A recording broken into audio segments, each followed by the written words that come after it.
Hi Pisces, welcome to your September 2019 Astro Update. It's Rena here, and this is a month with a lot of concentrated energy in your 7th house of committed partnership.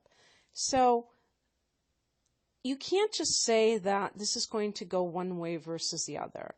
I mean, it's possible that some of you are planning a wedding. It's possible that some of you are planning a divorce. All it means is that this is front and center as the month of September begins, because we have 4 personal planets in the sign of Virgo. Virgo is your opposite sign. So we have the Sun, Mercury, Venus, and Mars in that 7th house. And we're just coming off of a new moon at the end of August, which is also in Virgo.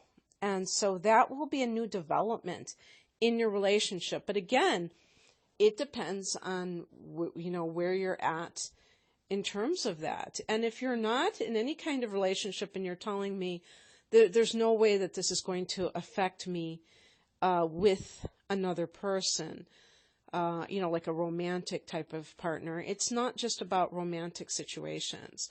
The 7th house can be about clients, one-on-one relationships, or even, if you want to just look at it from how you interact with people one-on-one. Pisces, you're a water sign, and you probably have a great capacity for the personal touch in your relationships. But there may be something going on that is making you think about these things. Where you need to kind of maybe pull back or restructure how you do things. Let me just talk about some of these individual planetary influences in the 7th house. Venus is there. Venus can be obviously romantic, but also lucrative.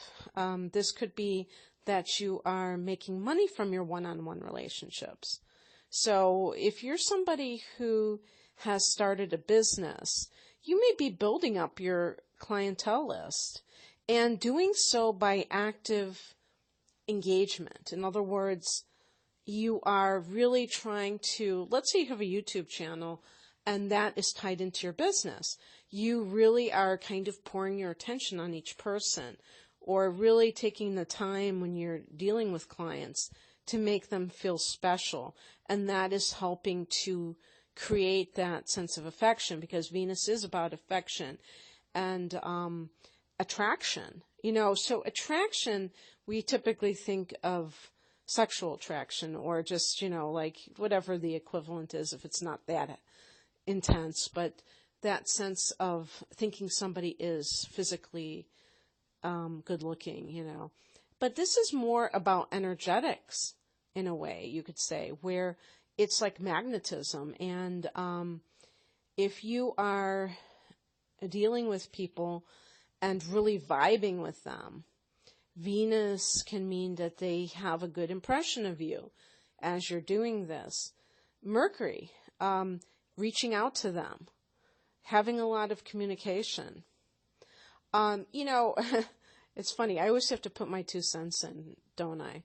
But one thing that I feel like, if you have a business, and I'll just say an online business because it just is one of those things where it might just have like a, not too much of an overhead, but you're just selling, something, a service, or, you make jewelry. And actually, this is what happened with me. So, I was buying something on Etsy, and I like to do business that way because I feel like I'm really connecting with the person who's producing it. If you buy something from a big department store, who knows where they're getting their jewelry? I mean, what kind of, is it a sweatshop? Is it, you feel that sense of like you're supporting individuals rather than always supporting corporations.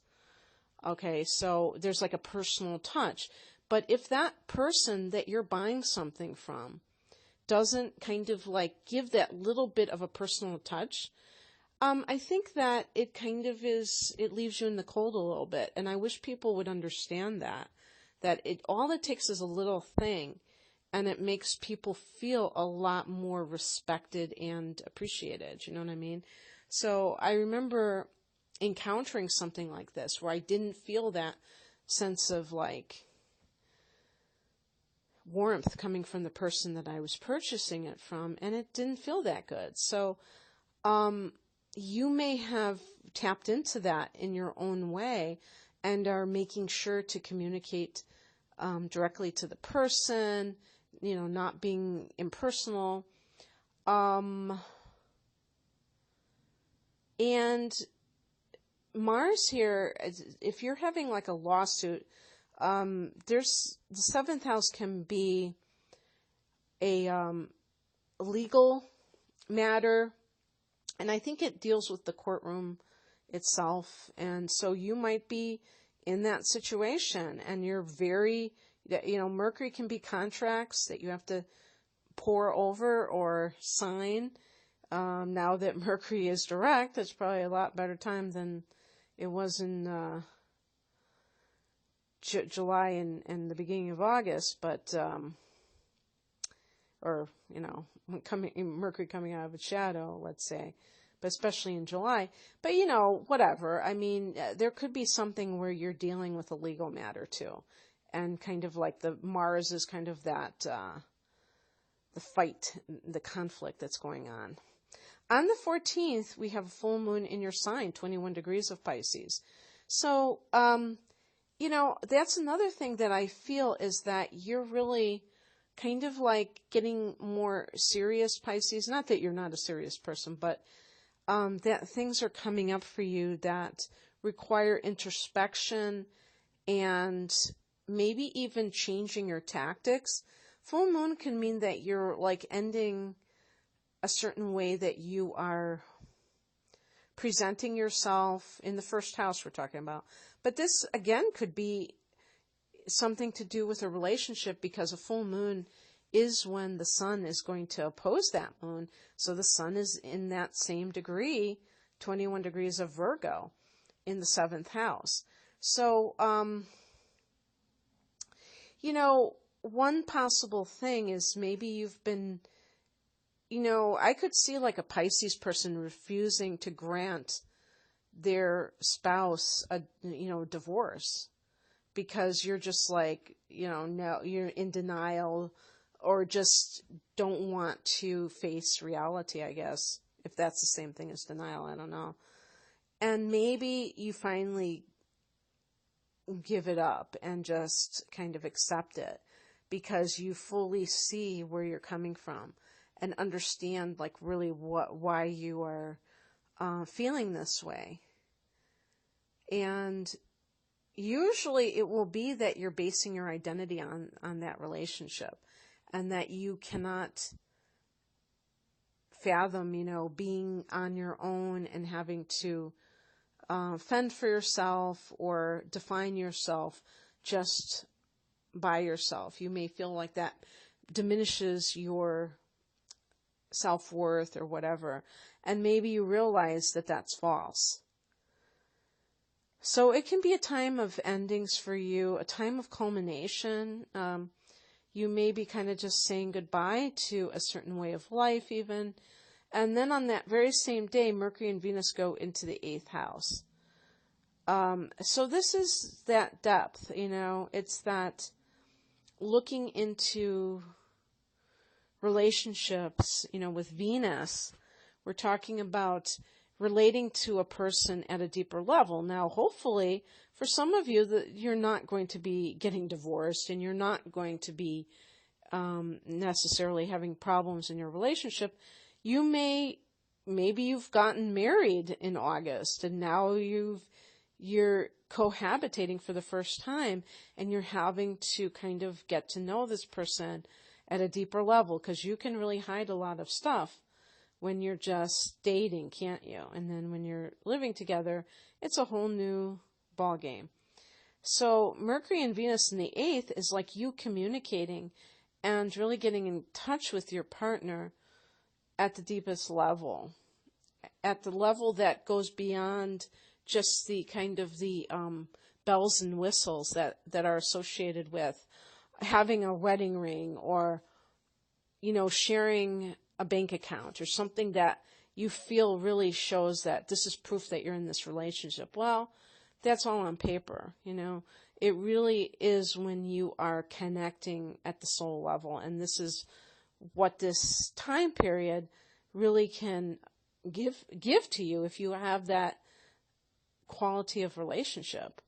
On the 18th, by the way, too, this can also be in regards to an inheritance issue or shared resources. Now, again, if you're in the midst of a divorce, Mercury and Venus in the 8th house can be signing a document about like distribution of funds that were collected during the marriage, who gets what, and things like that.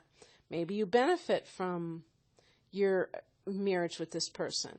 On the 18th, Saturn goes direct in Capricorn in your 11th house of hopes and wishes and friendships.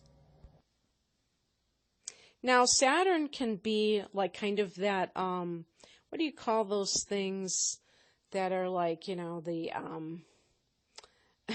I'm thinking of those personal trainers, but they would, those other people like at the prison or boot camp, that's what I meant to say. And so, Saturn is trying to make you leaner and meaner and cut out excess in your life. Well, in the 11th house, this is in the area of your social circle. So when Saturn transits your 11th house, you may, by your own volition or through the universe, your friendships become whittled down in order to give you a more, I don't think productive is the right word, but just that sense of relationships that work for you rather than against you. So basically what this could entail is that you are not as, you're not vibing with certain people as much anymore.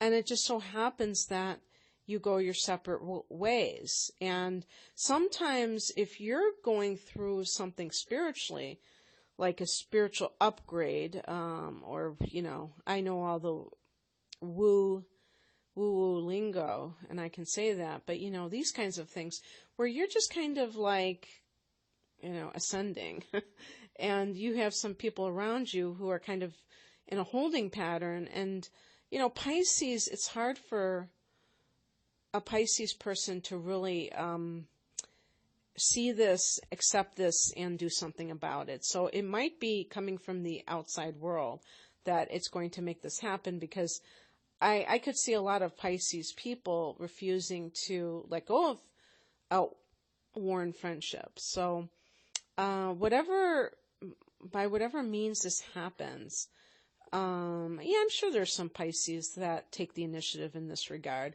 It's just that you're very forgiving and warm-hearted, and you don't like to reject people. So you would rather accept somebody than reject them.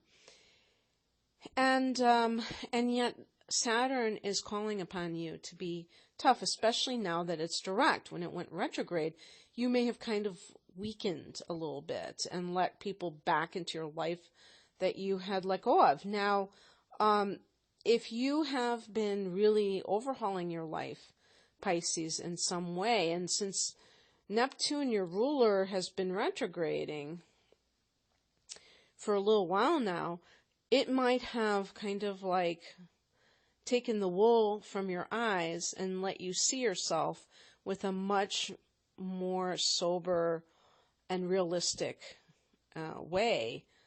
And you might be honest about certain things and say, yeah, I need to let go of this, I need to stop doing that.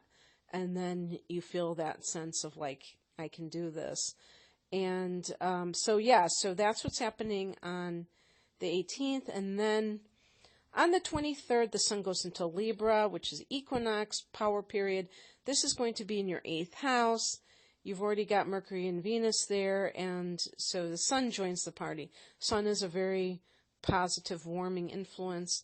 But it does tend to make you much more introspective rather than extroverted. So it's not necessarily a time when you're going to be feeling all that, desirous of major, socializing and things like that. Now, isn't it interesting that Saturn has gone direct in the 11th just 5 days earlier? There could be some connection there. And then on the 28th, we have a new moon at 5 degrees of Libra in that 8th house. This is a water house because it's Scorpio's house. So for Pisces, this could be studying astrology, studying the tarot. Maybe you're making plans for some kind of a trip to India. And it's possible, when I say making plans, I mean researching. A Scorpio is great at researching about these things that you want to learn, because then when the sun and these inner planets go into the 9th house, that's foreign travel. So, but it could be, rather than just the typical, visiting ashrams or something, this could be like trying to find out where Lemuria was, or the Bermuda Triangle or something like that. These mysteries of life that touch upon metaphysics, Atlantis. I think the Bermuda Triangle has to do with Atlantis, but I'm not sure. I think I read something that it was this giant crystal that, got sunk in that area of the Caribbean or something like that, and then that makes everything, it attracts everything to it or something. And, it's funny, you never hear about the Bermuda Triangle again. We always heard about it in the 70s. I don't know what happened to it, but, oh well. That's what I have for you, Pisces. I hope that you enjoyed this, and if you'd like a private reading, the link is below. Have a great month. Bye.